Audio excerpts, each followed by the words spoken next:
Hey everyone, the Advanced Player Guide for Savage Worlds is out, and it's pretty cool. There's a lot of new stuff in it just for Savage Worlds Pathfinder, and we're going to talk about, well, we'll start off with talking about some class edges tonight.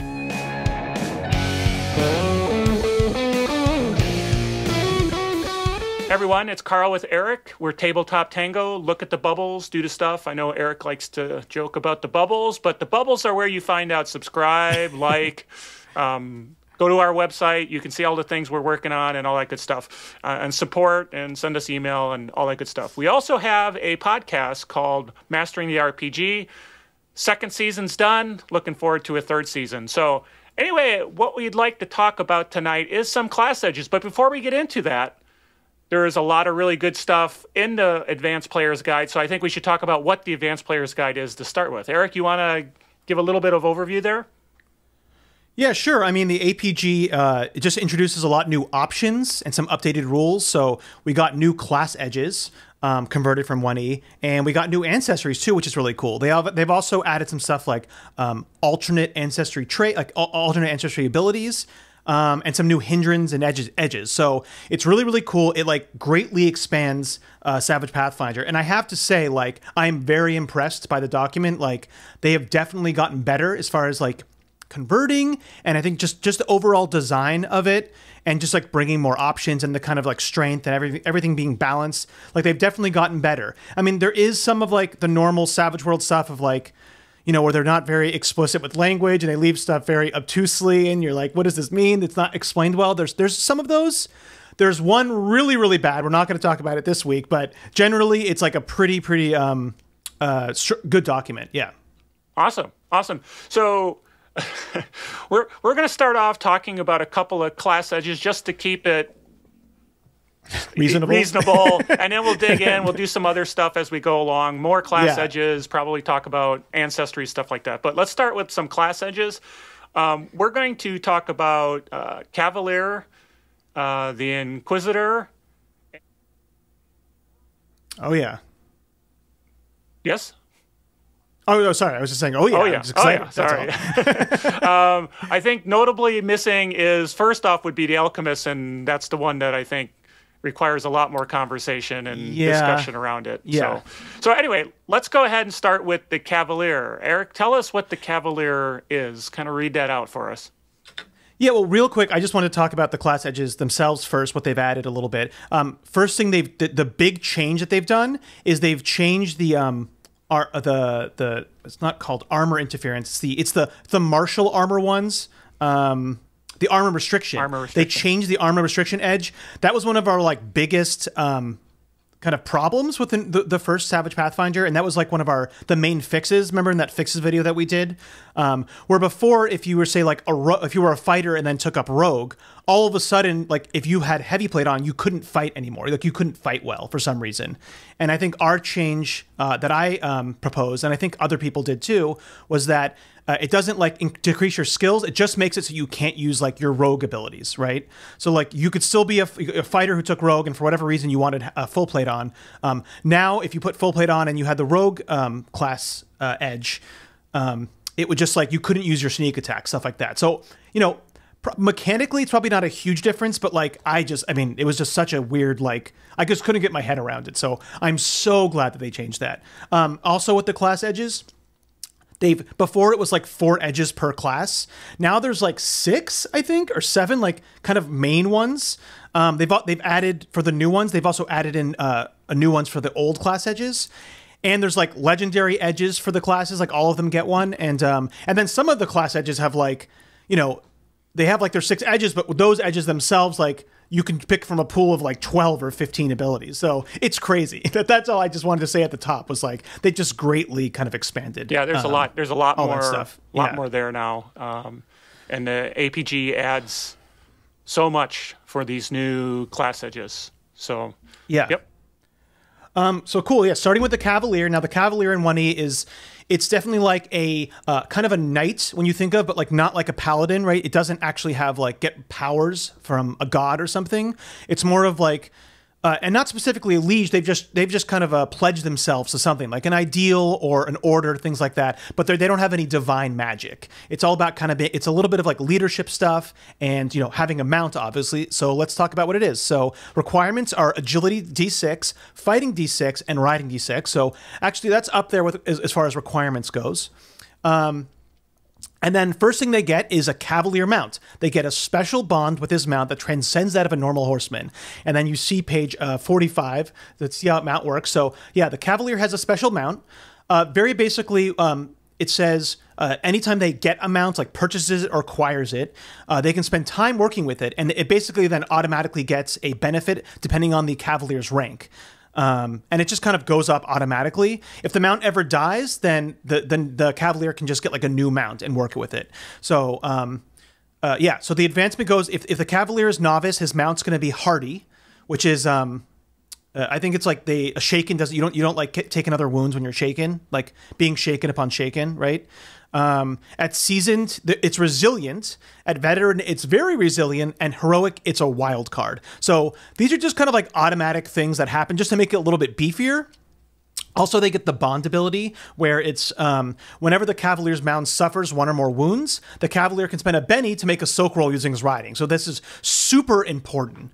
Yeah, so definitely beefy. And like, remember, if we compare it to like the special mount edge from Fantasy Companion, that one was like overtuned. I think this one is definitely more in line. I mean, I think we should talk about mounts here, Carl, right? I mean, that seems like pretty reasonable, right? Like as far as abilities to give to a mount. Yeah, I think that's it makes a lot of sense. The mount, you get something each level that makes the mount interesting and special. It's not just that you can get a horse. You've got the hardy, you've got resilient, you got very resilient. So it makes it special and unique that the Cavalier gets. And then that bond is fantastic for... It's almost like it's required, right? Yeah. It's like required to function, basically. Yeah, so I think let's talk about mounts a little bit, because that's really important for when we're talking about the Cavalier. I mean, first off, I want to say, like, it doesn't have to be necessarily a horse, right? Like, Carl, like, I think in Pathfinder 1e, you can get, like, weird mounts like lions or tigers. There's no actual restriction. And as far as, like, I think we should talk about the mounted rules, period. I mean, number one at the top, there's no like rules about what size they have to be or anything. So, but like, I think generally, like to me, reasonably, Carl, like they have to be size. Depends on your ancestry and how big you are, I suppose. Yeah, exactly. I think it has to be at least size +1, right? Or like probably size +2. And I think the bigger thing is it has to have a good strength.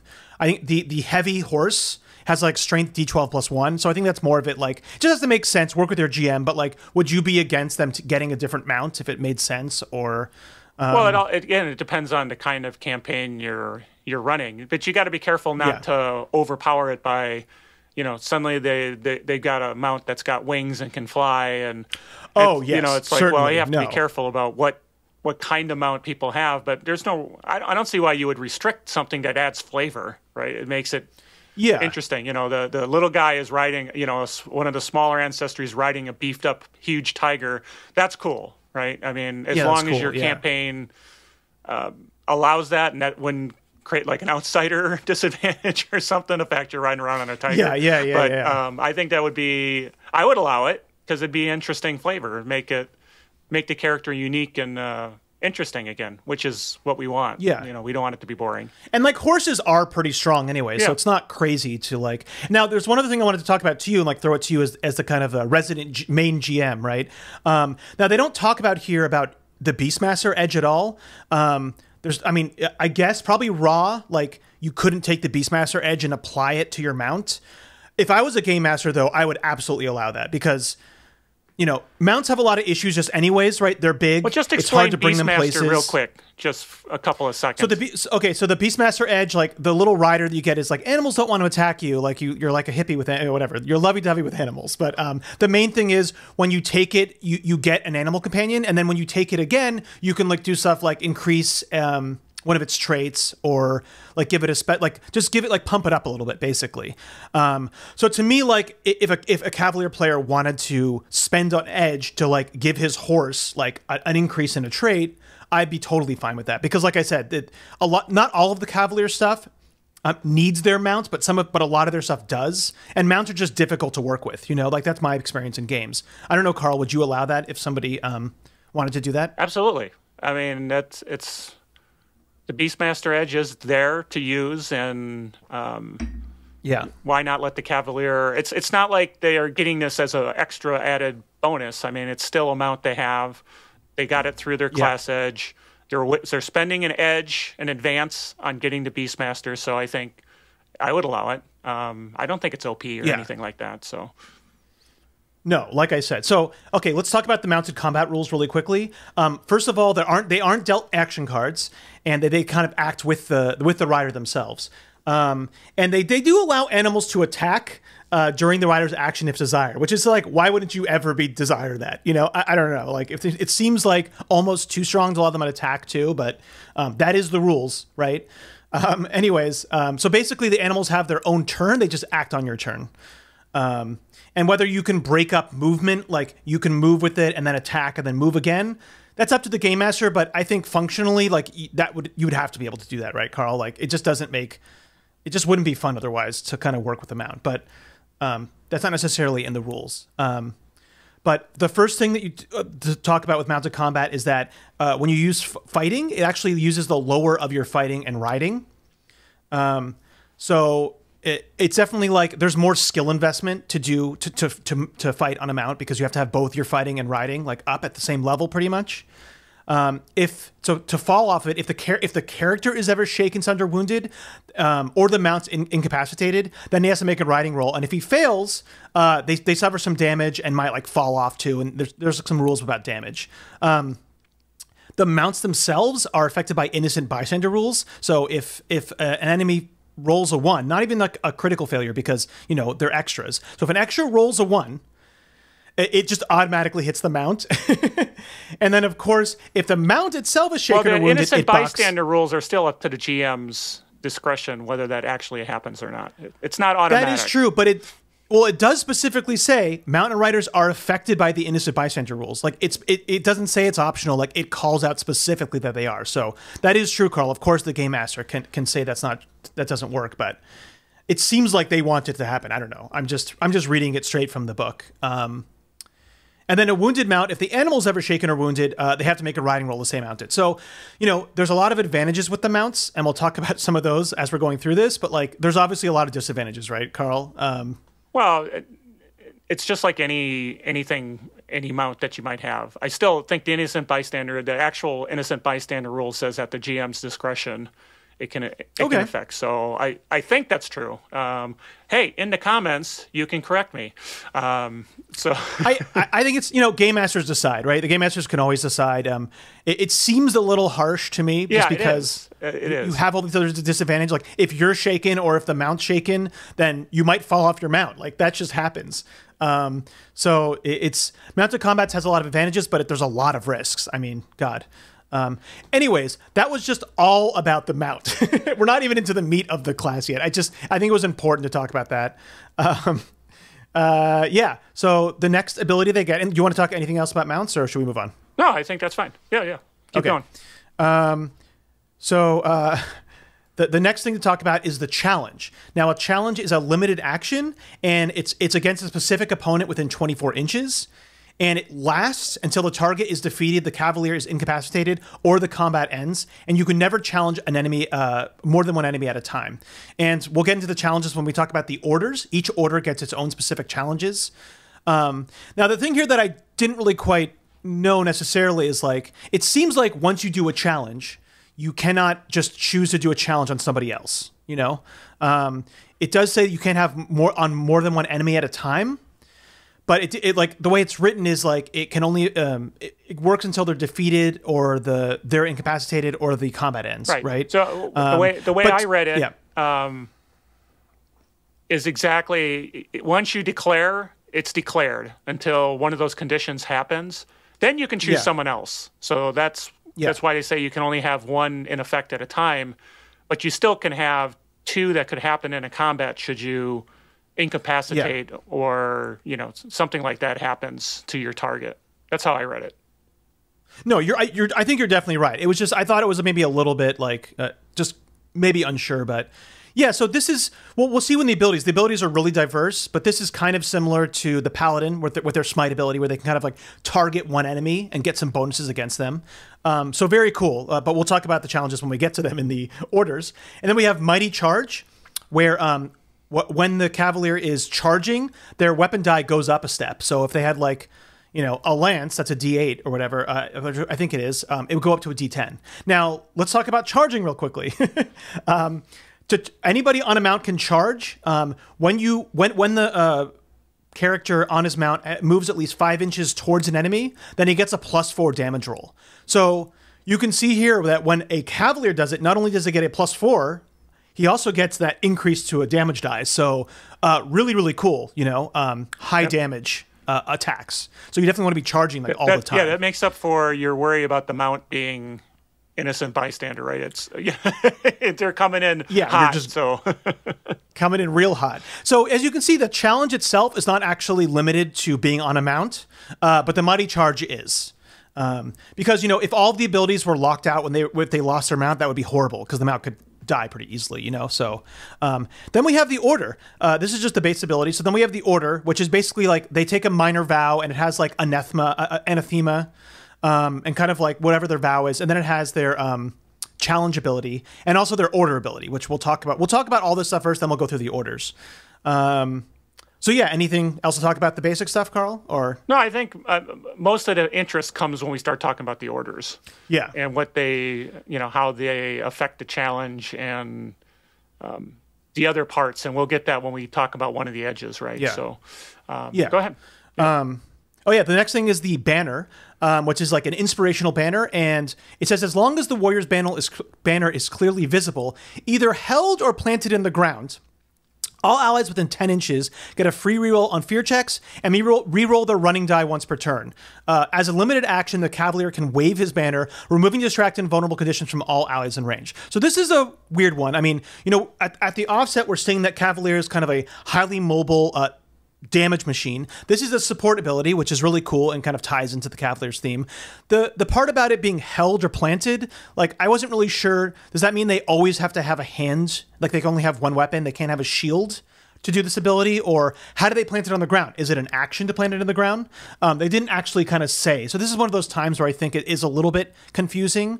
And the whole free reroll on fear checks and reroll running die. I mean, for me, I always played max running die anyways, but that's okay. I mean, that is a pain in the butt when you roll your running die, right, and you get a 1 or whatever, but that's kind of the minor things. But the limited action to remove distracted and vulnerable in a 10-inch radius is very good. I think the Paladin has an ability like that, but it's only against one thing. So this is like really powerful, a really good support ability, but I don't know. I'm confused about the flag thing. I mean, does that mean they either have to like not have a shield or they have to plant it in the ground and it just stays there? Like, how do they wave it if it's planted in the ground, if they're on their mount? No, I'm pretty confused by this it's one. It's either or, right? So either you're carrying it, which means you have one hand full, right? Because you're carrying it and you're waving it and you're doing stuff. Or you've planted it in the ground, which then gives you that ability to use your shield and your sword at the same time and, that sort of thing. And I would think planting, just like readying a weapon, is essentially free. I mean, come on, you smack it in the ground, you spend some time, and as long as you've got a weapon at your ready, you're ready to go. That's how I would rule it. I wouldn't say, that takes an action to do, because that's kind of a pain in the butt. Yeah, it's pretty prohibitive. Yeah. So, but then the limited action to wave the banner, like if you had it planted, then I don't think that would function, right? No. You'd have to be next to the banner to wave it. Yeah, I think that's an either or kind of thing. I think the planting it is so that you can do like you were talking about, use your shield, use your, your weapon, and then Lance. go in. Yeah, well, yeah.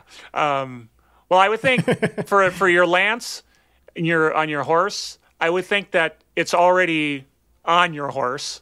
You can't wave it or do anything, but your banner's on your horse. Maybe it doesn't count as providing that benefit, but it's not like you have to. I would not rule that you have to leave your, plant it somewhere, run and charge, come back, pick it up again. Yeah. I mean, I would let you do that personally. I don't know where it's not exactly clear in the rules as written here, but I I like that there's a limited action. It's not, you can get that distracted and vulnerable. I like the mechanism that it provides. Yes, it is. That's a very good ability. But like, depending on how your GM rules this, like, I don't think this is that good of an edge, really, compared to all the other edge stuff the Cavalier gets. Just because, unless they're like, you know, it's just on your, like, you know, I think a lot of like horsemen, they would have a banner be like in this, like something on their saddle. I forget what it's called, but there'd be like a thing that would like stick in their saddle.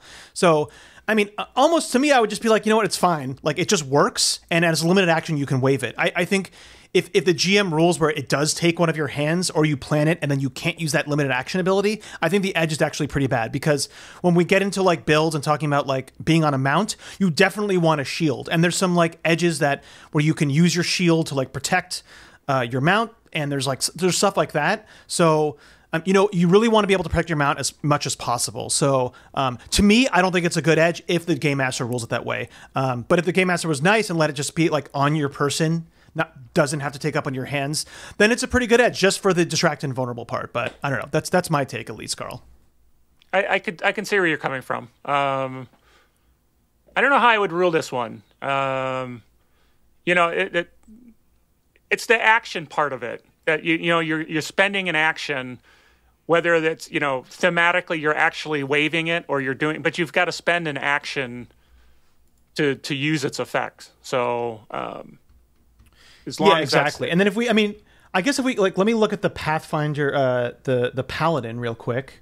Okay, that is Sajan, right? Yeah, Sajan. So Sajan, it's a veteran edge. As an action, the Paladin can grant mercy to any characters within range equal to her spirit. Mercy removes one of the following conditions: distracted, vulnerable, or shaken. So you have an action versus a limited action. That's not the biggest problem. Range equal to spirit. I mean, Paladins at least have a D6, but maybe it's a D8. Still not as good as a 10-inch range, right? So I think it is a powerful ability, right? It's much better than mercy. If it doesn't take up their hands or planted. So you're probably right. Like, if we just compare it, you know, I mean, mercy can get rid of shaken, but I don't know. It seems like, yeah, this is a little bit of a tough one. So that's why I almost don't like it, because like, how do you rule it? But I think we should move on, probably. Yep, sure. Okay. And that was the season. So now for veteran. Exactly, that was the season. The veteran is just the order ability. We'll talk about that when we get to the orders. Heroic. As long as the Cavalier is within 5 inches of the foe he challenged, he may spend a Benny to immediately. He may spend a Benny immediately after the challenged opponent spends one to negate its effect. Carl, I hate this edge. I like most of the edges in this game. I really don't like this one, and I definitely want your opinion though, because to me, it sets up this weird adversarial relationship with the Game Master of like you're spending a Benny to get rid of a Benny. Like, is that a fair trade? I mean, the Game Master has less bennies than the players generally, but like, it just, you know, the Game Master likes to have fun too, and their bennies, like, they have them either because they're like, they get frustrated with their bad rolls, or they think narratively it makes sense that this thing would be better than it is in this, or it's like the players are having too easy of a time and they want to spend their bennies to like, okay, I need to kind of like, you know, it's your way of fudging, right? And it's part of the Game Master's fun to decide when they want to use their benny. This just sets up this weird relationship because, you know, the one that's giving the player the bennies is the Game Master. So if a Cavalier has this, I'm not saying that the Game Master would do it, but like, they're constantly getting like, oh, you know, the Cavalier takes lucky and very lucky, and then they're just always, you know, negating the Game Master's bennies. And the Game Master's like, you know, I could give this character a benny for playing their hindrance, but I don't really want to because they're super annoying. So I don't know. That was my take. What's your take? Because I'm very curious to hear your take on this. Well, I can totally see what you're saying there. I mean, it's okay, I get it, but what I don't like about it is that it adds another game mechanic type that we don't generally see. You know, so there's real typical stuff, rerolls, pluses, stuff. And now we've got Benny versus Benny, you know, counterspell. Yeah. You know, that's new, and it just adds another layer to the game that it's like, I don't think it's necessary to add yet another mechanic. You know, okay. So that plus again, the Benny economy, it does, as you say, it'll, whether intentional or not, it changes the Benny economy, right? It's and that's what I'm asking you. Like, that, if a player did this to you a lot, would it start to annoy you? Probably, because for me though, as a game master, I don't spend bennies unless it's really an important thing to do. Like I'll have my guys take wounds, but it's like, oh, I hit you and I did crappy damage, but narratively it's important that you actually maybe get wounded, or I want to press you guys and show the deadliness. I want to spend my benny and re-roll that damage, but I don't do it like every time, right? I usually tend to use bennies judiciously, and if I'm trying to do something very specific for a reason, it would suck to have somebody counter that when it's like, oh, I need to spend a benny I really need to hit you. I'm going to spend a benny. Well, no, you don't. Counterspell. Yeah, and like, to be fair, there's some other abilities later that we'll talk about that like maybe do a -2, and to me that's not so bad because it's like you're still affecting their roll, but like you're not disabling their ability to re-roll, which is part of the fun. So I just don't like this one because I think it sets up a weird relationship with the game master. And like I said, it's a new mechanic. It's meta currency versus meta currency, versus the meta currency being used to add pluses or minuses or whatever, right? Now it's like at this higher level, it's now player versus GM with the meta currency versus character versus antagonists in the character world, right? So anyway, enough said. No, that's true. There. But anyways, there's enough in the Cavalier that's really good that it's fine. But I just if I was a game master, I'd probably be like, no, you can't have that. But that's just me. I mean, it's heroic too. Yeah. Finally, it's heroic. Now, finally, legendary, and this is a new thing that you'll see for a lot of the legendary edges, even the ones for the original class edges, that they require at least 2 edges themselves. So it just kind of disables you from like basically dipping. They wanted you to take like 2 other edges to actually then get this. So you'll see that a lot with these edges. So legendary and at least 2 Cavalier edges. And then it says once per encounter, when the Cavalier makes a charge while mounted, he doubles the damage if using a lance. So, this definitely pigeonhole you to use a lance, but you probably want to use a lance anyways. And let's actually, I'll remind you what the lance does. So it's a strength D8 weapon that has D8 strength requirement as normal, and it has AP2 when charging and reach 2. And it's only usable in mounted combat. So it's definitely the like AP2 when charging. That makes your charge now that makes it a D10 strength plus D10 AP2 plus 4 damage, right? With like a pretty strong mount. So that is like brutal damage. Now I think usually it is once per encounter. This is kind of tame for legendary edges. A lot of the other ones give you like more stuff to do. But I almost compared this to remember the edge that we hate, or not hate, but we dislike all the like the Joker ones that like when you get a Joker, it doubles your damage because it just happens so rarely unless you really build for it. I like this one a lot because Cavaliers are already like absolute powerhouses, and you'll see even what is here, but like with the orders too, and being able to double damage like whenever you want, on like that on the because you're probably challenging the beefiest opponent or like the wild card, the enemy wild card, and be like, you got that raise, like you got like a huge raise, you did like maximum damage, double the damage, right? The Game Master is not rolling enough soaks for that. So I just think it's so cool. It's once per encounter, but because they're such powerhouses, this can just cause so much damage, and you can choose when to do it. So I really like this one, Carl. How about you? It's cool. I just come in with the charge and just like skewering people. It's just, I would love to see that. I know, me too. Yeah. And if it's a game master's got a Cavalier kind of character, and there's these 2 knights going at each other, it's like that'd be so cool. But of course, I would have to spend a Benny to stop you to spend your Benny. But anyway. That's what I mean. That's a good point. What do you even think about that? If the Game Master's using a Cavalier, like that would be so crappy to do it to a player. I don't know. So anyways, so you can see. So just on the base, we have to talk about the orders. I mean, those are super important. But like a cool mix of damage and a little bit of like support and stuff like that. So let's actually talk about the orders. So all of the orders have like an edict. They have like a theme and an edict, and then they have a challenge and an order ability.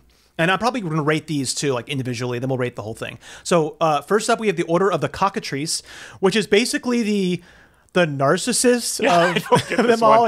It's all about being super selfish. And now remember, you take a minor vow based on their edicts. And so the edicts for the cockatrice is they have to keep their own interests and aims above all others. They have to accept payments when it's due, even more share of the loot when possible, and they must take every opportunity to increase their own stature. So, you know, normally I would think that most of the vows and stuff is cool for your character. This one I just really don't like, and I think I'm going to actually rate this one lower. The part about, like, you know, that it's one of your edicts that you have to demand more loot. Like, you have to be a dick about it. Not. Yeah.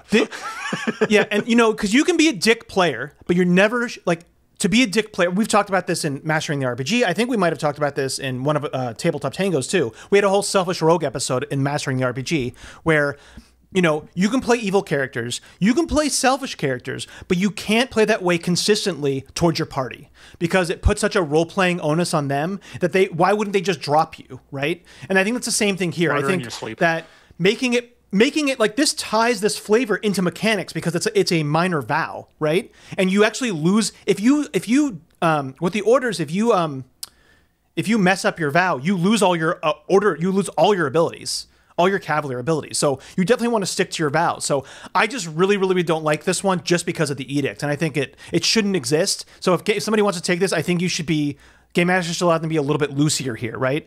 Maybe like they demand more payment from somebody that they're dealing with, but not when like the party itself is like, siphoning up the loot, or when like, don't go off like grabbing the treasure ahead of time and stuff like that. Well, maybe I got preconceived notions of what a Cavalier should be. I don't know if I would work with a player to even take this.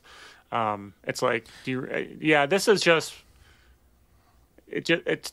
I don't know. It just doesn't feel like it just feels like, oh, I can create an asshole money grubbing guy, and it's okay because it's actually my order. It's like, I don't know. Yeah, exactly. That is like, I'm just playing my character. Like that is like, yeah, I'm not a fan either. I think you can make it work, but yeah, the Cavalier, like, and it's just like, how do they make this order? Like everybody, all these assholes got together and was like, why would they work together? Anyways, so that's the edicts. So the challenge, remember the challenge is you do that. It's a limited action to do the challenge against somebody. The Cavalier adds +2 damage to fighting attacks made against a target. Simple, extra damage. I mean, we're already going with the damage theme anyways with Cavaliers, so this is good, right? It's pretty simple, not as interesting, but it's just straight +2 damage. And that's when you're charging now, you're doing like, +6 damage, right? It's crazy. Yeah. So it's crazy. The order ability is once per round when an ally targets a foe within the Cavalier's reach, the Cavalier may make a free attack against the same target. This is also amazing. An amazing damage ability. This is going to trigger more, like, it's almost similar to First Strike in a way, like First Strike when they come up to you, that you can make an attack. But this will probably proc way more often, right? Because your other party members, this is obviously better if you have more people who are into fighting, but like they're going to be attacking all the time. And remember, if you have a lance, your reach is 2. So you have a huge reach. So this one is just all about damage. It does it really well. I don't know, Carl. So for me, this would be an A. I wouldn't say it's broken because, I mean, it's almost S tier, but to me, it goes to a B just because of the edict. So I don't know. What's your take, Carl? I think the challenge and the order ability are very, very powerful, like you said. And so, I mean, with that, it makes the order nice. It's just the flavor of it and the RP side of it I'm not a fan of. So if you can work through that, then, it's a great combination of abilities, for sure. Brutal. I mean, it's brutal. Yeah. So Order of the Dragon. This one is this one's about like their allies, their compatriots. This is like their found family. They're not like necessarily all in it for like the common people, but they, they're just pledged to their best friends. They're kind of like egoists or whatever. So, and a little interesting, Order of the Dragon. So basically they always have to further the aims of the group and you protect his allies from harm. This one is super easy to do, right? This one is like, couldn't be super easier. That's the edict. So the challenge is as a limited action. So this means that like afterwards, the Cavalier grants his allies a +2 bonus on fighting rolls against the target of his challenge until the end of the round. So this one's interesting. Now, so basically you can do this every round as a limited action. I would definitely rule, Carl, here that like when you first do the challenge, you could probably proc it because it feels bad to like do the challenge and then have to wait the next turn to then do a challenge. And that's 2 actions. I don't really like that. But so I would say part of the challenge, right? Maybe that's probably what they meant. But say that again. Do you get what I'm saying?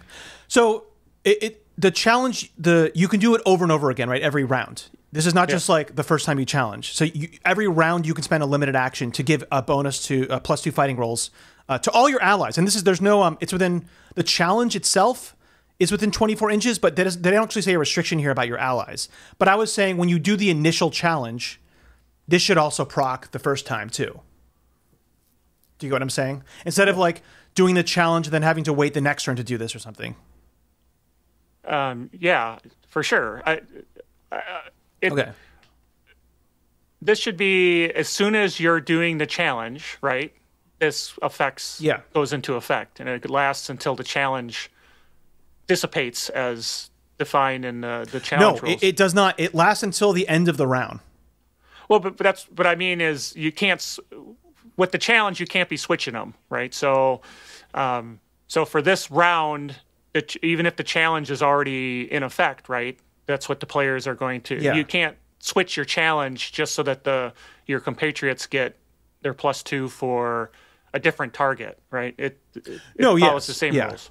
That's what I was trying to say. I wasn't saying that. It would seem to me that like the challenge itself is an action, right? The challenge itself is a limited action. I just wanted to make sure it could be interpreted like you don't get this ability when you initially challenge because you do it on like another round because it says as a limited action you do this thing. So I probably maybe we should just edit that part out. Maybe I'm just overthinking it, but regardless, you can round per round you can spend a limited action to give your allies a +2 bonus on fighting rolls. Now this one is definitely not as strong. Like it's definitely for the leaning into a support ability here. I think the benefit isn't that good, even if you want to go more supporty. Like if you have a lot of people who fight, then it's better, obviously, right? I think it's definitely limited by your party composition. I think if you only have 1 or even 2 people, I don't think it's that worth it compared to a lot of the other challenges that we'll see. So this one I don't think is that good, even with a support ability in mind. There's some better ones.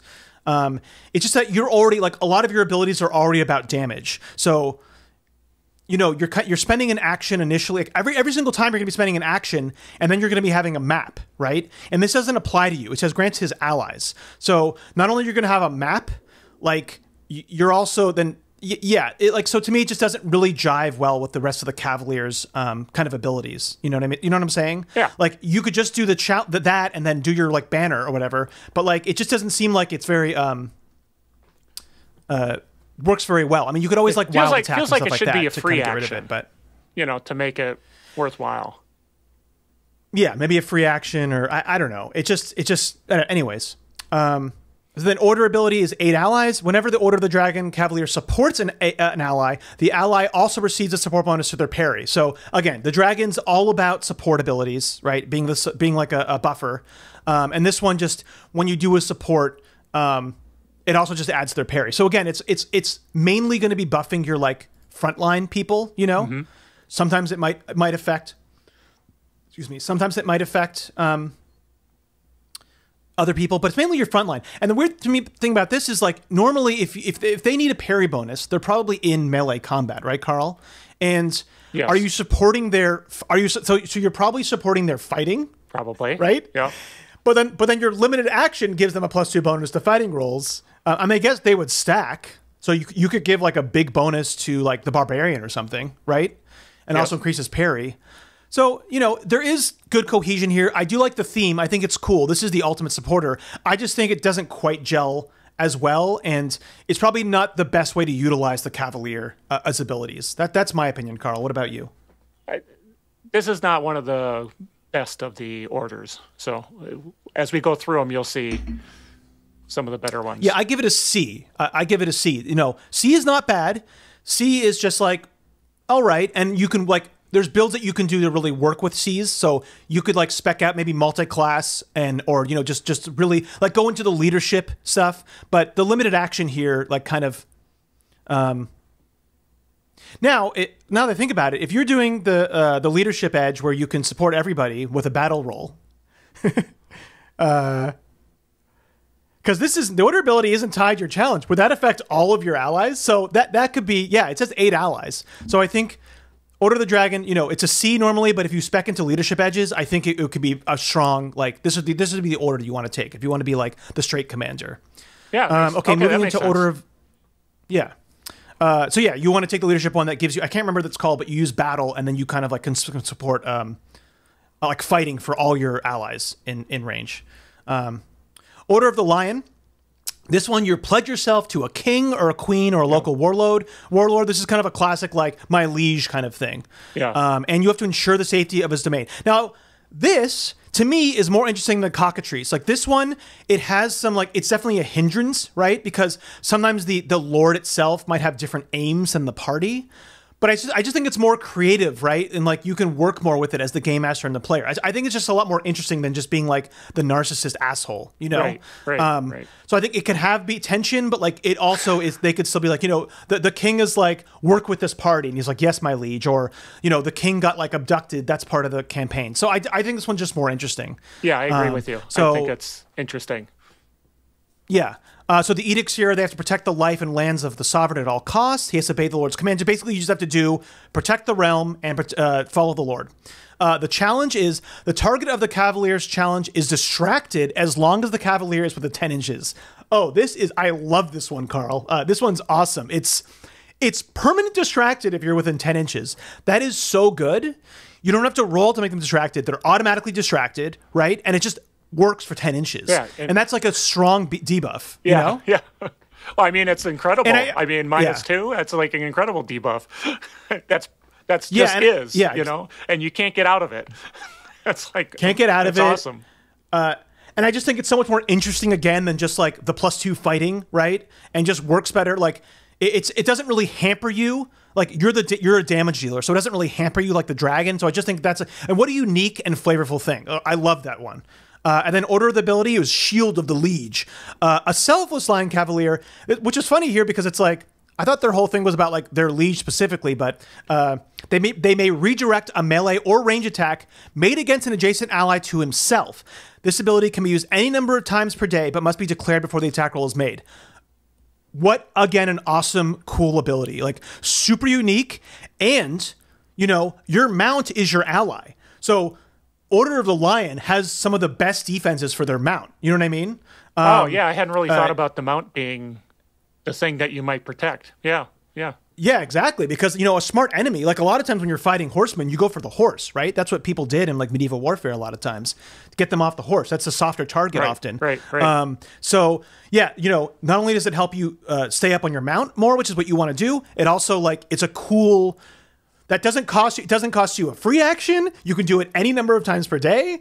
Now, this is similar to one of the new edges that in this actual book, I think it was called Covering Defense, where if you use the defend maneuver while wearing a shield, an adjacent ally gains the parry and cover bonuses of the shield in addition to himself. So this.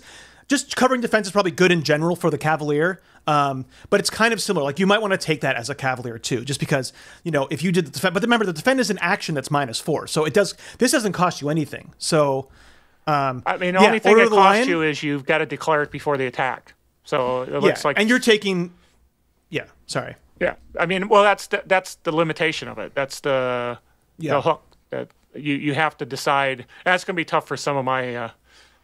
I could see some players that I've worked with, they have a hard time declaring their multiple actions for a map penalty. True. This is going to be tough. It's like, oh, can I protect them? No, you were supposed to do it before the attack came. You're supposed to declare it before the attack roll. So... Yeah, that's a good point. But like, if it's at your mount, you'd be like, yes, I want to do it. So, and what's cool is, remember, it's not like the damage. So again, if you have a shield and a lance, like you'd want a shield here, right? It's even called Shield of the Liege. So to me, you want your shield because shields are such strong defensive things to have. So yeah, I love the Order of the Lion. It has a really cool debuff power that's unique and a really cool defensive power that's unique. So A+, I would say. Again, I don't think it's broken necessarily, but A+ for me from the Lion. Yeah, that's good. That's good. Then we have Order of the Shield. Funny enough, the Order of the Shield doesn't have the shield power. Honestly, it should have been probably switched here. You'll see, but it's weird. anyways, so this one is they're all about the common man, the simple farmer, the innocent. You know, they stand for the common man. They're super stands for the everyday man. Yep. Yeah. So their edicts is they have to protect the common folk. This is like your classic, you know, lawful stupid paladin, or maybe not, actually not even lawful stupid, because oftentimes you'd have to go against the laws to protect, you know, an innocent person, right? If the laws are mean towards them. So maybe not lawful stupid, but just like that common, like, I'm just there for, I guess, got a bleeding heart. So a cool edict. The challenge here is whenever an Order of the Shield Cavalier issues a challenge, he receives a +2 bonus on opposed tests with a target of his challenge. So this is really interesting. This introduces like a whole new element to the Cavalier. You know, like, we didn't really talk about tests yet. And you might think, okay, well, tests are weird on the Cavalier. I want to do damage. But often tests can be, you know, I have a video upcoming at some point about melee tests, so I talk all about it there. You know, this could be a good dual-wielding lance build here, because nothing's saying you can't dual-wield lances, and one of the strongest things you can do is, you know, do a test and then attack if you're dual-wielding and you don't have a map. I literally build characters for that all the time, you know, so I can test and then attack, so... Which is excellent. It's one of the strongest builds in the game, and it's actually one of the highest damage builds in the game. And it's so flexible with you being able to, you know, you can either distract, you can make them vulnerable, right? Which sets up more damage for you and sets up more damage for, like, the rogue. And even if you didn't want to dual wield here, like, even if you wanted to do 2 actions, right? And then you can also spec into, like, getting a Killer Instinct to get rerolls on the test. So, you know, even if you had a map, like, that +2 is going to, like, eliminate the map penalty, right, for the test. And if you make them vulnerable, that will eliminate the map penalty for your fighting attack. But then you've set them up for everybody else to attack them. And if you wanted to wild attack, then you still have your +2 on your fighting attack. So I think this is really, really cool. It definitely incentivizes you, even if you didn't want to dual wield. And, you know, you actually can dual wield with the shield and a lance, but it would just be weird with the reaches. Like, you can always use your shield as an offhand to test or something, and then use the lance to attack. But yeah, so, and also look for, there's a couple of edges that I think have to do with, anyway, yeah, we could talk about this for a lot, but it's a unique, interesting thing. Anything you want to talk about it at all, Carl? Nope, not that you didn't. You already added, so. Okay. Okay. Stem the tide. Then the order ability. Stem the tide. Once per round, when the enemy enters reach of one of his weapons, the Cavalier may make a free attack. If he hits, the enemy is vulnerable and cannot move any further this round. Oh my God. Here's another amazing ability, Carl. Again, this is kind of similar, like First Strike. You know, First Strike is when they enter the reach. So this is much better than First Strike. This is First Strike on steroids. Because not only do you get the attack when you enter reach, right? Yep. Sorry, Carl, go on. No, that's keep going. Oh, I was just going to say that if it hits, they're automatically vulnerable and cannot move further this round. That is the Sentinel feat from 5e, which is one of the most broken feats in 5e. And remember, you probably have a lance, which is reach 2. So if an enemy comes into your 2-inch radius, you can attack them, and if you hit, they're vulnerable and they can't move. If they're a melee enemy, that means they can't attack you, and they just lost their whole turn. So this is, like, insane. It's insane. It's totally unique and very strong. It doesn't have the most, like, cohesion with the challenge, you know, but they're such cool different abilities that I love this one. I don't know, Carl. What about you? Oh, it's powerful. I mean, I like First Strike, and so this is First Strike on steroids ++, and that's an amazing ability that you get as part of your order. So I really like this order as far as what the challenge offers and what the order ability offers. I really like what it has. It's very cool. Yeah. Okay, and finally, Order of the Star. This one is the religious one. They're just all about, like, the faith and yeah. So they're kind of like a paladin, but they don't get any divine powers, right? And their edict here is they have to follow the tenets of their faith, and all those who follow their teaching. And you have to, whatever, like, the strictures, basically it's whatever the edicts of your religion that you've chosen. So work with your game master. So it can be a lot of different things for different people, right? Because one of them might be like, it might be a death cult, you know, I don't know. So it can be different, yeah. But this one is the challenge. The target of the Cavalier's challenge subtracts 2 from his arcane skill rolls. So this one is interesting. It's definitely unique. I mean, this one is going to be not as strong because it's very either campaign specific or just encounter specific, you know? I mean, a lot of monsters might have powers, but they don't have arcane skill rolls. They might have innate powers. So this one is not as good. It's cool. If you're in a game where the game master likes to use a lot of casters, then obviously it's more powerful, but it's going to be pretty weak generally, right? It feels pretty niche-y, to be honest with you. Yeah, it's pretty niche-y, and like, I don't know, you might not want to, like, if there's a caster and there's like a big knight dude, you probably want to do a challenge on the knight dude. The caster is going to die to your lance pretty quickly. So I don't know. This one's, it's cool. I give it still just a C, but let's talk about the order ability. Once per encounter as a limited free action. So this is a once at a time ability, which is, I think we haven't seen that yet, where it's once per encounter. So it better be good, right? Better be good. It's once per encounter. The Cavalier may choose any one of his traits and may make a short prayer filling with confidence for the next 5 rounds. All rolls using that trait gain +2 bonus. So this one is amazing. This one's absolutely amazing. This one is it's kind of like a boost trait, but better because it's generally better to have a flat than a die increase. Like a +2 is generally better than like a die increase. And you don't have to roll for it. It's a free action. It lasts for 5 rounds, and it can be any trait. That's fighting. That's vigor. That's strength. You can get as a damage bonus. So it's super flexible. Yep. It lasts 5 rounds, which is a very good duration. So this one's extremely strong. And remember, an encounter, like, we don't have a hard rule for a counter, but, you know, an encounter might be a test, right? It could be a chase. I don't know. Like, I'd probably allow them to do this in maybe not a chase, like a task because it's over. Like it's not like 5 rounds. You can almost rule it that it's a scene in a sense. You know, combat encounter is easy, but a chase is kind of a scene that's also kind of an encounter, or a dramatic task is kind of an encounter, at least in my view. Social, as long as a dramatic social task interaction, isn't like, you know, as well. So. Yeah, that's a good point. Social one, definitely, because that would be awesome on a social one. But like with the dramatic task, it obviously can't be one that's like, oh, this takes place over an hour because it's only 5 rounds. Right, so, obviously. Right. So to me, like, the Order of the Star would have been a C, but the challenge, you know, the challenge is probably a C or a D just because of how niche it is. But the order ability is so good, so this brings it to me for a B. I don't know. That's where I'm at with it, Carl. I'll give it a B. I'm with you. I think that's fine. That's good. I would think you'd be sad until you got your order ability. That's how I feel. You would be sad playing this until you got that. Yeah, order and ability. that's a good reminder that where you don't get your order ability till veteran, right? Oh, it's veteran. Okay, sorry. I thought it was heroic. So yeah, you're right. So you're up there a little bit before you get it. Yeah.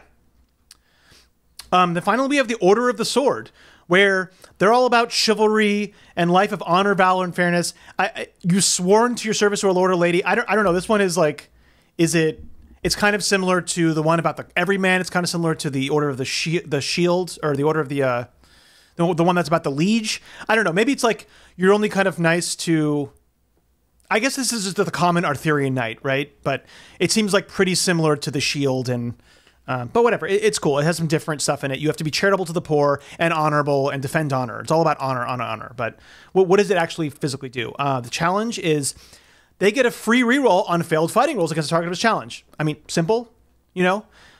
This is similar to other abilities. I think the fighter eventually gets something like this. The ranger, I think, with their thing. But you know, ranger, that's its own thing with favorite foe of like, right, yeah. Either it's really powerful or it's not, and then you get it on everybody. So this one's okay. It's just kind of boring to me. It's pretty vanilla, right, Carl? I just find it pretty boring. I mean, it's a straightforward mechanic. Yeah, it's a straightforward mechanic. Yeah, not so bad. I mean, it's free bennies. I mean, you are doing your big charges, so it's good. It's certainly good. It's just kind of boring. Order ability is Mounted Mastery. Whenever a mounted cavalier makes a charge attack, he adds his mount's strength roll to the damage rather than the usual +4 charge bonus. So this kind of, when you charge, which we've talked about, which is what you want to be doing most of the time, it goes from a +4 to a strength bonus. So real quick, like a heavy horse has a strength of D12 +1. So, you know, you're upgrading it to, you know, it is better damage, but it's not like huge. Like, I think that's to do more damage than +4, that's like what? Like you have like a 60% chance to do more damage, something like that? Well, what's a D12 +1 from before? A D12 strength, I think the average of that's going to be 6.5, right? That's how those averages. Yeah, and then but then there's a +1 on it, so yeah, like 65%, something like that. I don't know. You guys can do the math in the comments and hit us at it. But just off the top of my head, I think it's something like 65% to actually do more damage than the +4, right? But then there's always a chance of doing less damage. So, you know, I wouldn't say this is amazing. Like if you have another mount that has D12 +2, +3, then you start getting, you know, obviously then once you get to D12 +2, then we're really cooking with gas. But this isn't that powerful. It's okay. To me, just because the other ones have been so interesting, this one to me is a B. I mean, it does again really like go down on their damage part, but like a lot of the other orders expanded. You know, the Cavalier's base abilities are already about damage, so mostly there's some support stuff with the banner, right? Like, but the other orders like kind of expanded what they can do and their flexibility and all these other things. So, just because of that, I would give this one a B, just because I think it's like. It just doesn't expand it as much. It doesn't make them as versatile as some of the other ones that we've talked about. Yeah, I think it's personally, I call it a C. It's kind of a C level, just meh, right? I mean, you can, because remember on the D12, there's nothing that guarantees that D12 isn't going to roll a 1 either. So. Yes. Right. Oh yeah, and one last thing I want to talk about that I forgot to bring up is an edge. Also, I think this edge is specifically from this book is called the Mounted Shield Edge, where you automatically add your shield bonus to the mount's defenses. So, talking about all the stuff we did before, this is a novice edge. There's no requirements. This is like almost like you need it, right? And this is what I talked about with if you had to give up your shield, that's horrible. Like, so this edge is super important because shields are really powerful, and it would do the ranged and melee attacks. It's cover and it's parry bonus to the horse. So that one's almost required unless you're the Order of the Lion or whatever, the one that you can block with your shield, right? The one that pulls the attack to you, right? That's the yeah, one. Exactly. Yeah. Maybe it's not as important in that case, but maybe it is. I mean, you know, it's still a good defense against it. So I don't know, Carl. We actually spent a lot of time talking about Cavalier. I think we might only have to do one edge per video at this point. But what's your... Before we sign off, like overall impression, I think the Cavalier is a solid A. I mean, there's a couple of the edges in there I didn't really like. The banner is iffy. It can be good. The demanding challenge I hate, but the other abilities really, really make up for it, especially with some of the orders specifically. Like ignore the Order of the Cockatrice probably, but like all the other ones have really interesting stuff to bring. It's in its own niche enough. You know, it's different enough. It has a lot of overlap with the Paladin. But it's not. The Paladin but it's not has a like holy mystic warrior. powers, and so I mean that's exactly. It's not a holy warrior, and the Paladin can get a mount eventually. So there is a lot of overlap, but it's unique enough, and it's play loop of like charging, always wanting to charge, and But one of the things to think about is like you always still want a backup weapon because the lance can't be used. If your mount does die, you can still use your challenge often, and you could still use some of your order abilities too. But all the stuff with charging and all your supreme charge, all that stuff is lost. So it is. So yeah, you want to don't want invest to be doing a lot a lot of dungeon delving with your Cavalier if that's exactly the key attribute of the campaign is a lot of dungeon delving. Then Cavalier is probably not the right class edge for you. But overall, it's a great. I mean, I can just picture characters riding into combat with their lance, doing a smackdown and then jumping down and helping their partners in crime, because you're next to them, and then taking a hit for them. And I could see this being a lot of fun to play for someone who even with different parties. I think it's pretty cool. Yeah, I think you hit the nose on the head. I don't know. It's extremely hot right now in my room. It's sweltering. That the Cavalier is an A, but it is extremely campaign dependent. You're right, because it's like I said, mounts have the issues of being in dungeons, being in cities. Right, you can't necessarily be riding your mounts around the town. Right, it would be in the stable. So, but at least they have enough stuff. I think if you were talk to your GM and it's like, if we're going to be doing a lot of dungeon exploring, a lot of times where the mount would be difficult, I think you could still go with Cavalier, but you definitely want to do a multi-class here, right? Because there's certainly a bunch of challenges, and there's a lot of order abilities that work perfectly well without your mount, right? Yeah, and there's definitely some. So I think you could just do those. Like you could multi-class for the challenge and for the order ability, and just be fine as long as you maybe picked up Paladin. right, or fighter or something Well, to kind of and some give yourself orders some more are abilities unmounted. And some orders are more appropriate to different campaigns. So, again, true. One of those another things, talk to your game master, and if it's like, hey, there's not going to be a lot of mounted combat, maybe there's a different order. You can still be this knight in shining armor, but you're more aligned with one of the other ones that like get you a free reroll in fighting, or things like that. So, yeah, absolutely. All right, well, that was Cavalier. We went to that much longer than I thought we would, but that's a pretty big deep dive. Do you want to just do the Inquisitor? The Inquisitor is much shorter. Sure, let's keep going. Okay, well, we'll finish it off with the Inquisitor. Carl, take it away. So the Inquisitor has requirements of athletics or fighting or shooting, any of those at D6 and occult at D4. Yeah. This is all about kind of a faith-based Inquisition, self-righteousness, making sure people are following the conventions of the church that they serve. They answer directly to their deity, and they have this sense of justice. It's like this whole class is about, I'm right, you're wrong. Let me show you how or why. Yeah. So I think in 1E, the flavor was, it's kind of like a divine bard. I think it was one of those, 1E had started like basically combining classes. And I'm trying to remember, because I think they had a lot of like skills. It was like a rogue mixed with a paladin or like a bard. It was like something like that. I can't remember the exact combo, but it was like a mixed flavor like that. Okay.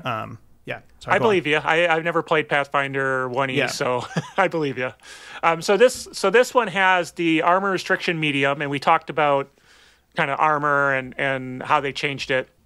And then one of their key ones is Judgment, which is once per encounter as a free action, the Inquisitor can pronounce judgment on an enemy and gain 5 Judgment tokens. Now, those tokens can be spent on a +2 for a trait or damage roll that the Inquisitor's making, or -2 to the foe's trait or damage roll. And then Judgment tokens may be spent after roll. That alone is amazing that you can spend them after the roll, and they remain in effect for the effect if the original total is re-rolled. So if you do a re-roll, it still stays in effect. You don't have to spend another one of these Judgment tokens. I mean, this is what makes them interesting. Is now I feel like. There's some bookkeeping involved, right? You have to be able to, keep track of those tokens. But I mean, overall, I like the fact that you have this ability to just like smack down. It's like, okay, you think you hit me, but now you've got a -2. I don't think you did. That's a great, the fact that you don't have to, we talked about the Cavalier where you had to state you wanted to take the attack before. Here you don't. You can just spend it at will. So I think that's pretty cool. Yeah, I this is an amazing ability. This is definitely like the anti-bard ability, because the bard, could do the same thing but to give like bonuses to their friends. This is the anti-bard. It's so unique, and that you can do, like you said, like you can do that after the roll is just key, is just completely key. And it is only 5 tokens, and now this is similar again to kind of like the Cavalier's challenge, right? You're kind of focusing on a single thing, kind of like the Paladin Smite, where they can smite one person, yes. And they get all these bonuses against them, but they can smite multiple times per combat. It kind of grows in ranks.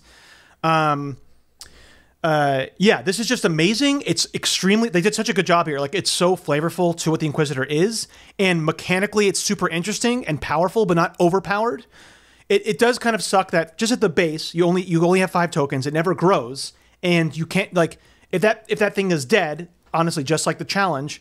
But unlike the challenge, like, once they're dead, right? You can't do Judgment on anybody else. You don't get to carry those tokens over. Although later on we'll see that there's something that helps you with that. But yeah, so A+ for me on this, Carl. I just think this is so awesome. Yeah, I think it's great. And then the last of the kind of the core ones is Monster Lore. Inquisitors get a free reroll on a skill rolls when attempting to identify a being's abilities or weaknesses. I guess this is probably more important in Pathfinder world. Yeah. So I think it's more of a ribbon ability. Like, of course it's going to matter in Savage Pathfinder, but it is, they are like porting the stuff over from Pathfinder itself. And in Pathfinder, it's definitely more important than Savage Worlds. It's like, there's plenty of creatures that have weaknesses, but most of them are actually resistances, but it's not like a ton of them. It's not as important as it is in Pathfinder, but it's still cool. It's extremely flavorful to the Inquisitor itself. So I'm really happy that it's here. And again, it's very unique, right? There's nothing else that gets anything like it, and it makes sense. Yeah, there's no one else overall, who has just on the base. Yeah. Just on the base of the Inquisitor, I love it. I absolutely love it. I think it's an A just at the base. But yeah, continue, please. Well, then we can jump into the edges that come along as you go up. The first one is Bane, which is the seasoned. And once per encounter, as a limited free action, the Inquisitor may imbue her weapon with righteous judgment. And as long as it remains in her hands, it has the Bane enchantment for 5 rounds, which is +2 AP, increases damage die by 1 type. And it says Go ahead. I was going to say, so actually, specifically the Bane is that. Now, normally it's an enchantment. It's supposed to be against a certain creature type. So, like goblins or demons or elementals. Again, this is the part where Savage Worlds often bugs me in books, is that they didn't say you still have to declare the creature type, right? If a GM doesn't allow you to do that, then it's really good, right? But I still think it's you probably still have to like delineate a specific creature type, but I don't think that's that bad. I think it's super flavorful because it's once per encounter, right? The problem with a Bane weapon normally is that like, I spend the money to get a goblin killing sword.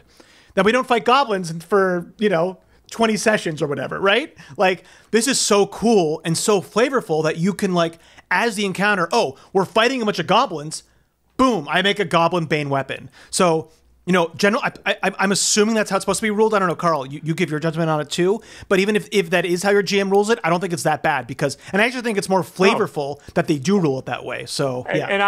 And you go by the fact that it says it has the Bane enchantment. So you go to Bane and you say, what does Bane work? Here's how this enchantment works. But it's still pretty powerful because, let's be honest, when you run into a band of extras and maybe a chieftain, there lots of times they're going to be the same thing, right? They're exactly. They're like you're themes, not going against theme sets. A band that has 1 orc, 1 goblin, 1 ogre, 1. I mean, they tend to walk come into in a bar. Like, what's the chance? Yeah. 1 demon, 1 fae, and 1 goblin walk into a bar. Yeah, you're right. Maybe I'm being too hard at this point. I'm sad, but there's the alchemist still, but I'm being maybe too hard. I think you're absolutely right. That's you referred to the Bane thing and it works. So I love this one again. Super good. Cool. And then next one is Brand, which is another season. So there's 2 seasons here. And this is as a limited free action, a character touches the target's flesh. Limited action. Oh, sorry. Thank you. Limited action. The character touches a target's flesh and marks it with a magical brand. The brand can be hidden by clothing, but cannot be removed except by the Inquisitor or a holy person of the same faith. When within 6 inches of a visible symbol of the faith, it glows with the light of a torch and causes the bearer to be distracted. I'm not sure. I'm not sure how I feel about this one. I think this one's cool, but yeah, go on. It's cool, but mechanically, I guess it's interesting. Well, mechanically, it's just like the other challenge. It's an automatic distracted against the Inquisitor. Now, so I think here's the parts we have to think about here. You have to touch their flesh. So This is going to be a touch attack. Touch attacks are +2 fighting rolls. So you have a very good chance of touching them. But it has to touch flesh. They specifically call that out. So probably what's going to be happening here is that you have to do a touch attack with a called shot. Like, their arms I have to do their hand or I have to do their head or something, right? So it's going to be a called shot, but you do have that +2. Now, unlike the challenge and unlike their judgment, this can be against anybody that they want, as many times as they want. They could go around. I mean, does it say? It just says as a limited action. Yeah, it doesn't say that it's one. It's almost too powerful. Carl, they could go into like an inn and just brand the whole damn inn, and everybody's glowing like a torch when the Inquisitor. But so functionally, I do love the narrative part of like they're branded. Any type of anybody with a religion, like they know that they're like an enemy of the faith, right? That's like such a cool narrative ability. But functionally in combat, You do a limited action that's a touch attack. Probably have to do a called shot. You know, Inquisitors, you know, you don't have to be a melee fighter. So this one you only want to take realistically if you're a melee fighter, right? Not a ranged fighter. Because, you know, if you're in melee, if you're within 6 inches, you're probably a melee fighter. So you're within 6 inches, this is auto distraction, just like the challenge. It's auto distraction. They can't stop it once it's procced. They can't get rid of it unless somebody of the fate, which is pretty unlikely, right? So I think it's a strong, extremely narrative ability. I really like it because of that. It's cool. It's interesting. There's a weird, you know, touch attack, but you have to do a called shot and get their flesh. And once they're branded, the part where it's broken is that they can just brand. So I don't know. I wouldn't want to limit them to like, oh, they can only do it on 1% at a time, but I don't know. Carl, what's your thought on that? Well, I guess I kind of took away, I wasn't that impressed with it to start with, but now hearing you discuss it, I guess I can see where that would have, I guess I was a little held back by the fact that it had to be a touch attack on flesh. That was kind of limiting from a mechanical standpoint. And, you know, if you get that close, yeah, you know, sure, the bear is distracted. So I was thinking more in that combat sense versus, like you said, going to bar and distracted, that you wouldn't just be going around branding people just willy-nilly, that it would be a reason for it. Now, I mean, I guess it would be kind of interesting from like a story perspective. You know, you're sneaking in and you're branding somebody before you meet them, and then suddenly it's like you're coming into combat with like the prince who's the bad guy, and you've branded him in his sleep, and now suddenly he starts glowing and he gets a -2 while you're that's kind of fun. I can see where that'd be like just a total hoot. So I think it's definitely like, you know, the Inquisitor doesn't require the vow hindrance, and it doesn't give you the vow hindrance, because I think generally the Inquisitors are kind of above the most of the laws of the church. It's more like, as long as they're doing it with their sense of justice, with their deity, right, then it's okay. So I think as far as that, game mastering it, like either they take the vow, or like, you know, as long as they're doing it in service of what they believe, right, and like in their deity's best interest. So you can't just go around vowing, like branding innocent people, but anybody in combat's fair game. Like the prince who's against the party is probably fair game, right? So yeah, very cool and interesting. Cool. And then the next one is Mystic Powers, which is a veteran one, and this is they can cast the following spells as a limited free action: Boost Trait, Intimidation, Notice Survival Only, Dark Sight, Detect, Conceal Arcana, and Dispel. Okay, I lost my there. Boost Trait, Dark Sight, Detect Arcana are self only, but the Inquisitor gains no benefit from the limitation as far as points. She has 10 dedicated power points, which work as described under the Mystic Powers Monk Edge in Pathfinder for Savage Worlds. So basically they're getting... This is like the monk. The monk. The monk, the paladin, the ranger gets it. I mean, Mystic Powers, you know, we've talked about it. Fantasy Companion, it's an S edge, definitely. But, you know, they're all different. This one is super thematic. I like this one, right? It's not too powerful, but it's all the things that you want to be doing, right? As an Inquisitor, like you're intimidating them, you're noticing, trying to find where people are, where, you know, enemies of the faith are, using survival, because you're like, you know, you just go out on your own in the wilderness. Dark Sight, always really good. Detect, Conceal Arcana, like, of course, you're finding like magical misfits and the enemies of the church. And then Dispel, really, really good. Now, here's something to talk about Dispel, though. Dispel can be used to... so just a reminder of Mystic Powers work. It's a limited free action, and it costs the base amount of the power points. So, you know, if a power is 2 power points, you spend 2 power points, and it counts as a success automatically. If you want to have the raise effect, you spend 2 more power points. So a 2-point power would cost 4 power points if you want to do whatever the raise effect is. Right. And I believe, you can use mods, I think. I'm trying to remember right now. But for Dispel, right, you have you can like dispel an item, but you can also dispel things on people. Now, that's usually an opposed roll. So they're not very clear, because I think this is the first opposed roll that it's been. What I'm going to assume how it works is how innate power works. And innate powers work when innate powers are opposed rolls.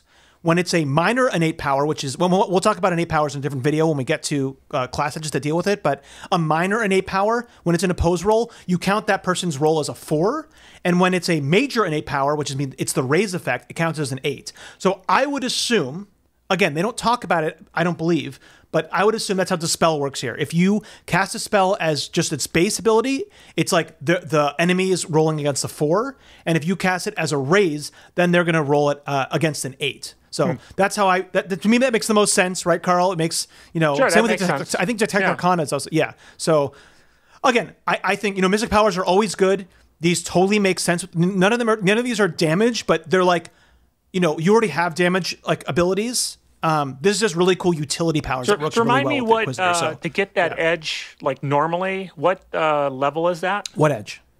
The Mystic's powers edge. They're different, I think. Paladins get it at seasoned. Monks also get it at seasoned, and Rangers also get it. I think Rangers also get it at seasoned. Oh, they might get it at veteran, actually. Yeah, Rangers get it at veteran. Okay, so veteran's not outside of the realm of at least one of them. So, okay.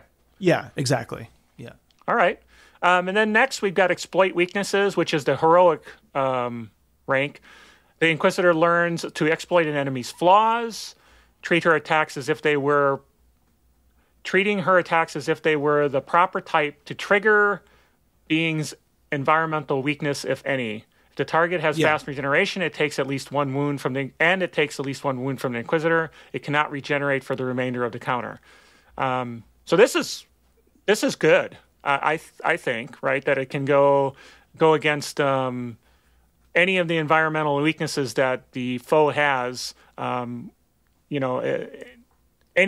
Treating your attacks against that without necessarily having to have the specific thing to affect them. So that seems like a pretty good. And then stopping regeneration, I could see that being something that would be useful. I don't know, as far as Savage Worlds Pathfinder Bestiary, how many regenerating creatures there are. So it might not be that useful unless there's a lot of them. But so overall, that's the issue. That's the issue. I think this would be stronger, and again, in Pathfinder, it would be stronger. I haven't gone through with the fine tooth comb. I've used Pathfinder. I've used the bestiary a couple of times, and I went through it quickly. I looked at different monsters. There actually is not a ton of environmental weaknesses. There's a lot more environmental resistances. A lot of creatures have resistances, but there's not a ton. At least what I could see. Put it in the comments for sure. I could be wrong, but it didn't seem like to me there was a ton of weaknesses, and there's not a ton of fast regeneration either. I mean, really powerful creatures have that fast regeneration, and usually there's like specific types of damage that will like turn it off. So it is strong in the right circumstances, right? So when we're talking, this is a very niche edge. This is very campaign specific. It's what kind of creatures the GM likes throwing at you. So. Again, I don't know. This is the weakest edge so far we've been for. I still like it, Carl. I think it's so thematic to the Inquisitor. It's extremely unique when it does work. Environmental weakness is +4 damage when you trigger it, which is good, right? That's a raise. That's a raise on a damage roll, and then shutting down regeneration, like that can be extremely powerful. But for at least what I could see, there's not a ton of enemies that have it. And if you're facing like humanoid enemies, they're not going to have that at all usually. So, goblins, I guess when I thought it was powerful, things like that. I had assumed that there was more creatures because, again, I haven't dug through that. I've used it to pick pick some creatures out, but I haven't used a full document. So maybe it's weak. There was not a ton. It would be more powerful if the game master. And again, we always talk about this. If the player is picking this character and you're allowing it, and they're going after this particular edge, unless you tell them that this is a bad edge to take because I'm not going to have these creatures, you might as well throw some stuff in there where this edge is useful if they're going to pick it, right? So that general GM advice, play to the character's strengths so that they feel special, that they have this edge. Yeah, because it's heroic, right? There's a lot of other things you could be taking in place of this. So, okay. And then we have True Judgment, which is legendary and takes at least 2 edges. So, you may have to take, depending on how things go, you may have to take exploit weakness just so you can get this one, right? So there's Bane, Brand, and Mystic Powers. That's true. Yeah, there's a couple of seasons that are pretty useful. So, so this one, the judge may call divine wrath upon the condemned. An inquisitor may declare true judgment on someone who's judged as a limited free action. If she spends a judgment token on an attack that causes at least one wound, he must make a vigor roll or perish. Vigor roll or die. After an attack is resolved, she can choose a new opponent to be the target of her remaining judgment. This does not grant her additional judgment tokens. Touch of Death, I guess, is what this one is, right? Yes. But at least there's a vigor roll. But it's not at a minus or anything. It's just a straight vigor roll. Just a straight vigor, yeah. And you probably, proc this on the strongest thing, right? That probably has good vigor defense. So yeah, I'm mixed on this one because of that, but let's talk about this one because this is definitely worth a conversation.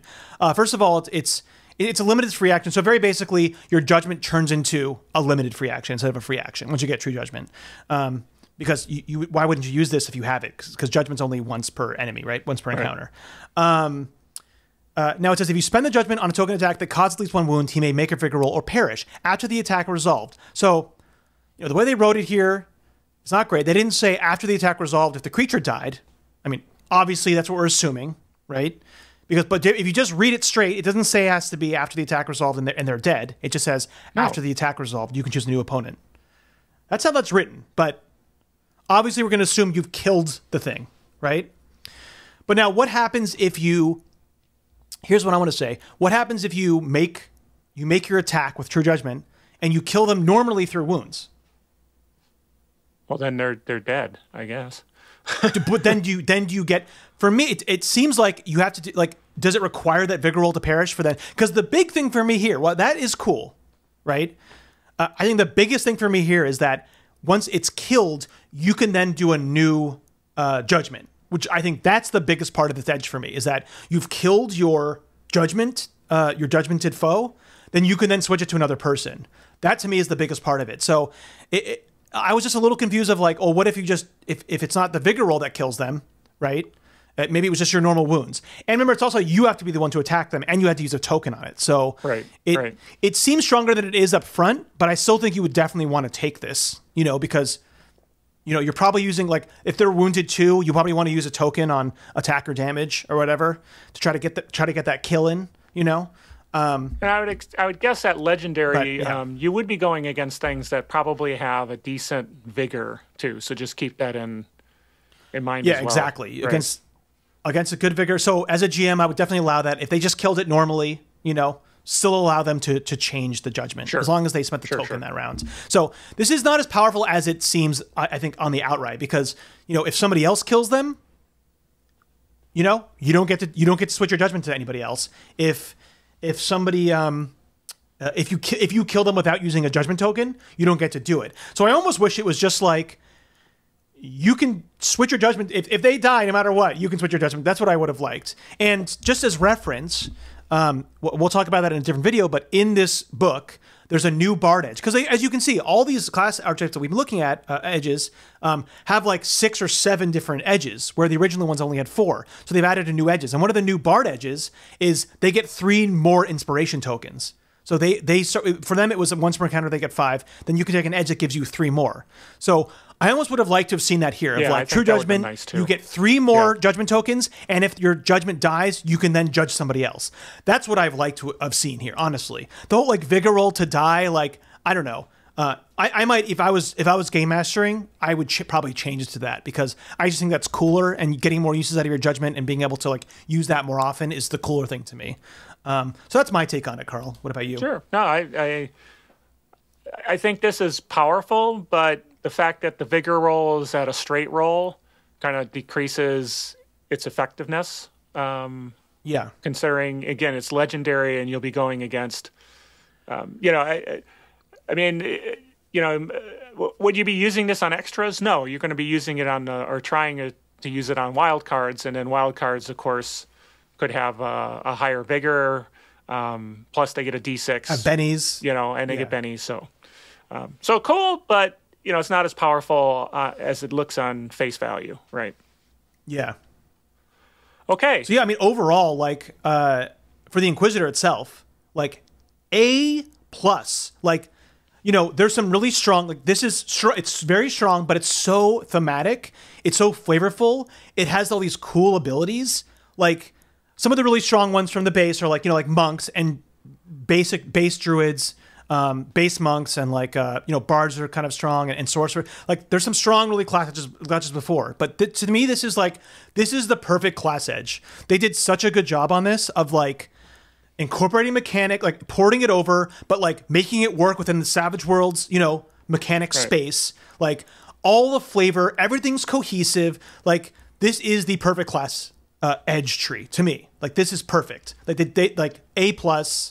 They did such a good job. Yeah. Well, and I love that just from the onset, you get the Judgment. It's not like you have to wait till your season to get this completely, utterly cool, interesting ability. So you know, pull in this class edge with something else, and you're doing great right off the bat with the build, and not have to worry about the future edges giving it the interest. It's interesting right off the bat. So, and that's true of other class edges too, but I just thought this one was especially thematic and flavorful right off the bat. So, yes, absolutely. All right. Well, we lied. We're not doing Oracle. We're definitely not doing Oracle. So we got through Cavalier and Inquisitor, and we appreciate you know, your thoughts on it. Put it in the comments. And again, if you made it this far in the video, you must subscribe because you made it this far. So you must be liking the content. So, so once again, Eric, any last thoughts before we close it off? No, I mean, 2 excellent class edges that I would like to play. I mean, just excellent. I don't know, you know, I don't know what to say. Okay. I think you said it all right there. So once again, this is Eric and Carl with Tabletop Tango. Look at the bubbles, do the stuff, and we'll catch you in the next video. We'll catch you later. Bye. Happy gaming.